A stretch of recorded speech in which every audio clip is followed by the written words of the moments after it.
¿Qué tal? Yo soy Michelle Chaín y esto es lo de hoy en temas económicos. Y lo de hoy me parece, acaparando todos los titulares, es esta rabieta, este pataleo, este berrinche, este enfrentamiento artificioso, este desgaste ocioso que se está dando entre el presidente de la República, Andrés Manuel López Obrador, y el gobernador de Banco de México, Alejandro Díaz de León Carrillo, tocayo de apellido. Y esto viene a colación como el colofón, como el punto más álgido de una serie de desencuentros entre dos figuras que política, administrativa, formativamente, no podían ser más diferentes. Por un lado, Alejandro Díaz de León Carrillo, el gobernador del Banco de México, que es una figura mediáticamente anticlimática, un servidor público, digamos, de un tono muy parejito, pero que es justo la serenidad y la estabilidad que se espera pues de quien lleva la política monetaria. Creo que tiene el perfil idóneo para estar donde está, que es en la gobernatura de Banco de México. Y por el otro lado, un presidente López Obrador que cada vez lo veo más estridente, más fuera del centro, con esta necesidad que le carcome por siempre tener alguien con quien pelear. Pareciera que no entiende la política si la política no es confrontación. Cuando la política, creemos muchos otros, debería ser acuerdos. Y en ese sentido, esta serie de desencuentros que se han venido dando entre estas dos figuras totalmente de polos opuestos, encuentra uno de sus puntos más álgidos a raíz de la decisión de Banco de México de no tener remanentes de operación este año y por lo tanto no enterárselos a la Secretaría de Hacienda, es decir, no le da lo que serían las utilidades de Banco de México, pues como no hay utilidades, no se las puede dar al gobierno federal. Y esto le cayó como patada en sálvase a la parte al presidente López Obrador, porque nuevamente, y como ha sucedido los 2 años anteriores, pareciera que el gobierno federal coquetea de manera muy peligrosa con una nueva crisis de liquidez. Hay que recordar que en el primer año de gestión del presidente López Obrador, prácticamente se tumbaron la mitad del fondo de contingencia. Para el segundo año se tumbaron la segunda mitad y buena parte de los fondos que encontraron. Para este tercer año, la verdad es que ya no hay más de dónde echar mano. Entonces, en ese sentido, me parece que el presidente López Obrador ya estaba saboreando la lana que le podría haber llegado por el remanente de Banco de México, y cuando le dicen que no hay remanente, pues literalmente lo sintió como pan con cordonazo y ardió Troya. Ahora, ¿es obligación de Banco de México darle este remanente al gobierno? Sí, siempre y cuando lo haya. Y de hecho, no todos los años lo ha habido, y por lo mismo no todos los años se le da al gobierno federal. Y en ese sentido, pues hay que recordar que a diferencia del presidente López Obrador, que quiere concentrar todas las atribuciones del gobierno en su persona, pues Banco de México, igual que otras muchas organizaciones que todavía tienen esta institucionalidad, pues las decisiones no las toma un solo hombre. La decisión y el cálculo y la declaratoria de que no haya remanentes no es algo que Alejandro Díaz de León pues haya dicho por sus pistolas. Es una decisión que se discute en la Junta de Gobierno, donde están todos los subgobernadores y desde luego él como gobernador del banco. Y esto es muy importante porque hay que recordar que hay por lo menos 3 subgobernadores que fueron propuesta del propio presidente López Obrador. Lo repasamos rápidamente. Jonathan Heath, que es uno de los principales, y la verdad mis respetos, de los mejores difusores de temas económicos que hay en México. Está Gerardo Esquivel, de la UNAM y del Colmex, y está Galia Borja.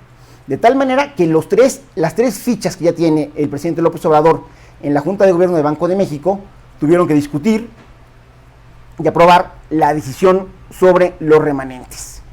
Y esto ha llevado, como ya es costumbre del presidente López Obrador, a una serie de descalificaciones y decir a los 4 vientos que él no va a respaldar que Alejandro Díaz de León siga durante otro periodo.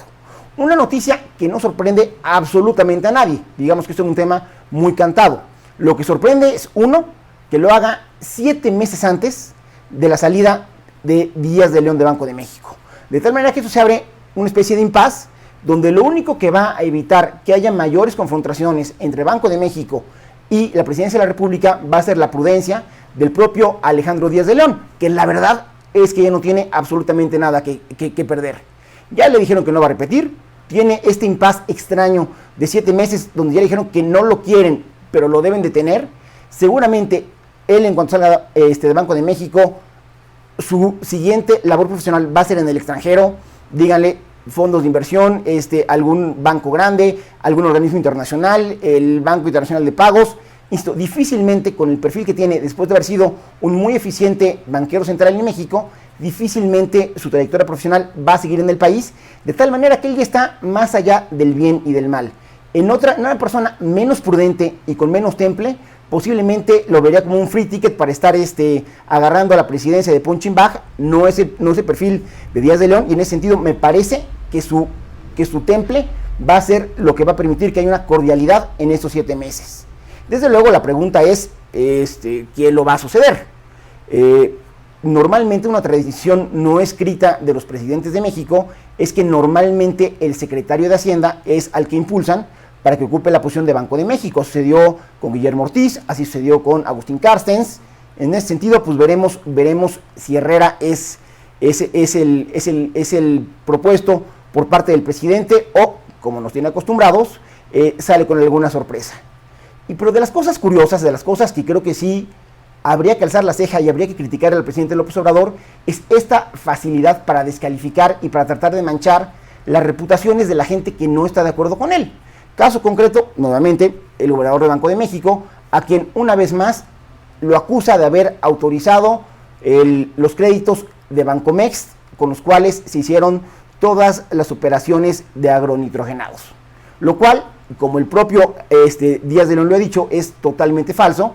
Él se incorpora como director general de Bancomext cuando ya había sido aprobado el crédito, y él simplemente le da trámite. ¿Cuál es la respuesta del presidente López Obrador? Hubiera dicho que no.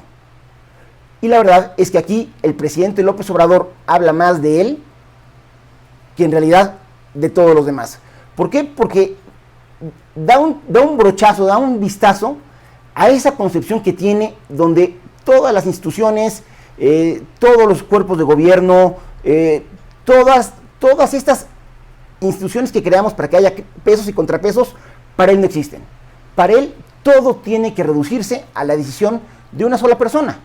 Y así como en la decisión del Banco de México fue una decisión discutida y votada en la Junta de Gobierno, hay que recordar que en Bancomext, como en todas las instituciones de crédito, hay un comité de crédito, sobre todo por operaciones tan elevadas y tan complicadas como esa, que son los que deciden si el crédito va o el crédito no va.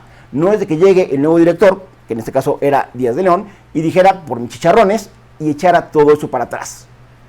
Creo que el presidente López Obrador, más allá del enfrentamiento con Alejandro Díaz de León o el encontronazo entre Presidencia y Banco de México, lo que nos está dando a entender es este encontronazo entre dos visiones de cómo se debe administrar al sector público. La voluntariosa, caudillista, que depende de un solo hombre, o esa otra de comités, de pesos, de contrapesos, de rendición de cuentas, que puede ser menos lucidora, que puede ser un poquito más trabada, pero que nos da muchísima más solidez institucional. Y en este país, afortunadamente, seguimos contando con espacios de institucionalidad. Y finalmente, ya para cerrar este comentario, pues preocuparnos porque tanto interés y tanto salivar por parte del presidente López Obrador, por parte de la propia Secretaría de Hacienda, por parte del gobierno federal en su conjunto, por los remanentes de Banco de México, nos dicen que de verdad las cuentas no le están volviendo a salir al gobierno federal, que hay este apetito por liquidez, necesitan recursos frescos para seguir financiando tanto sus programas sociales como las obras emblemáticas, por no decirles faraónicas, pero que nos están diciendo de manera muy clara que los dineros no les están alcanzando. De tal manera que, a pesar de que ya haya dicho que no lo iba a hacer, de la misma manera que había dicho que iba a respetar la autonomía de Banco de México y Nanay, aunque haya dicho que no lo iba a hacer, es muy probable que una vez que pasen las elecciones, el siguiente punto trascendental en la agenda del país va a ser una reforma tributaria donde el gobierno federal va a buscar tener más ingresos vía más impuestos, y tendremos que ver cuál es la lógica tributaria de la 4T. Yo soy Michel Chaín y esto es lo de hoy en temas económicos.